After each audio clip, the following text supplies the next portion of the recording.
Hi everybody, welcome to Raj kitchens. இன்னைக்கு நம்ம பார்க்க போகிறது கருவேப்பிலை துவையல் எப்படி மேக் பண்ணி ஆற விட்டு அம்மியில் அரைச்சி எடுக்கணும்.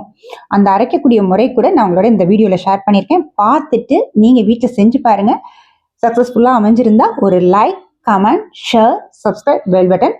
இப்போ நம்ம வீடியோக்குள்ளே போயிடலாம் வாங்க. மற்ற வீடியோஸும் பாருங்கள். பார்த்துட்டு நம்மளுடைய வீடியோஸ் பிடிச்சிருந்தால், மெஷர்மெண்ட்ஸ் கரெக்டாக இருந்தால் ஒரு லைக் அண்ட் சப்ஸ்கிரைப். இது நம்ம வீட்டு துளிர் கருவேப்பிள்ளைங்க, ஃப்ரெஷ்ஷாக நம்ம வீட்டிலேருந்து உடனே உடச்சிட்டு வந்தது. 2 கைப்பிடி அளவுக்கு கருவேப்பிலை எடுத்துக்கோங்க. மேக்ஸிமம் ஃப்ரெஷ்ஷாக இருக்கிற மாதிரி பார்த்துக்கோங்க. 1 கப் தேங்காய் துருவல். இப்போ நம்ம பேன் எடுத்துக்கிறோம். நான் கொஞ்சம் கனத்த பேனாக வேணும்னு சொல்லிட்டு இரும்பு பேன் எடுத்திருக்கேன். 1 டீஸ்பூன் ஆயில், 1 டீஸ்பூன் கடுகு, 1 டீஸ்பூன் உளுந்தம்பருப்பு, 2 பட்டை மிளகாய்.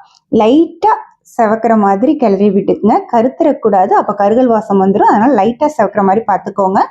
கருவேப்பிலையை ஆட் பண்ணிடுறோம். கருவேப்பிலை ஆட் பண்ணிவிட்டு ஒரு 2 செகண்ட்ஸ் கிளறி விட்டுட்டு நம்ம தேங்காய் துருவலையும் ஆட் பண்ணிடலாம்.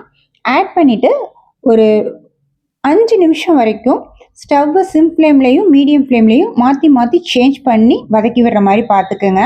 நல்லா வதங்கி வந்ததுக்கப்புறம் நம்ம நான் 1/2 டீஸ்பூன் உப்பு ஆட் பண்ணியிருக்கேன். ஏன்னா எனக்கு காரசாரமான உப்பு. இன்னொன்று, நம்ம வீட்டில் உப்பு கொஞ்சம் குறைச்சி தான் எடுத்துப்போம். ஸோ அதுக்கு ஏற்ற மாதிரி நீங்கள் உப்பு ஆட் பண்ணிக்கிங்க. எப்போதுமே ஒரு பொருள் குறைச்சி எடுக்கும்போது கை விரல்களால் எடுத்துக்கோங்க. அப்போ நமக்கு மெஷர்மெண்ட்ஸ் கரெக்டாக இருக்கும். ஸ்பூன் வச்சு ஆட் பண்ணி பண்ணும்போது கொஞ்சம் கூடுதலாக வரதுக்கு கூட சான்சஸ் இருக்குது. கொஞ்சமாக புளியை எடுத்து ஆட் பண்ணிக்கிட்டேன். இது 2ஐயும் நல்லா கிளறி விட்டுட்டு அம்மியில் பட்டை மிளகாவும் புளியும் ஃபஸ்ட்டு வச்சு அரைச்சிட்டு அதுக்கப்புறம் தேங்காய் திருவலும் கருவேப்பிலையும் ஆட் பண்ணி அரைச்சிருக்கேன் பாருங்க. லைட்டாக தண்ணியை தெளித்து விட்டுட்டு அரைங்க. அதிக அளவில் நம்ம தண்ணி ஆட் பண்ணும்போது நம்மளால் அரைக்க முடியாது. அதனால் லைட்டாக தெளித்து விட்டு அரைச்சி கொண்டு வந்துடுங்க. அதே மாதிரி துவையல் அரைப்பட்ட பிறகு என்ன பண்ணணும்னு பார்த்தீங்கன்னா, நம்மளோட கை விரல்கள் இருக்கு இல்லைங்களா, அதில் கட்டை விரல்கள் வச்சு கொஞ்சம் அப்படி எடுத்தீங்கன்னா அந்த துவையல் ஃபுல்லாக நல்லா வந்துடும். அதிக அளவில் வேஸ்டேஜ் ஆகாமல் நம்மளால சரி பண்ணி எடுத்துக்க முடியும். இதெல்லாம் நம்ம வீட்டில் வயசான பாட்டிங்க இருந்தால் சொல்லி கொடுத்துருவாங்க. இது அந்த காலத்து ஜென்ரேஷனில் உள்ளது.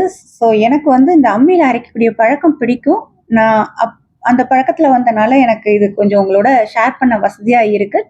இந்த மாதிரி எடுத்து அரைச்சி பார்த்து சாப்பிட்டு பார்த்துட்டு எப்படி இருக்குன்னு டேஸ்ட்டு பார்த்துட்டு உங்களுடைய like and comment, share and subscribe. Thank you.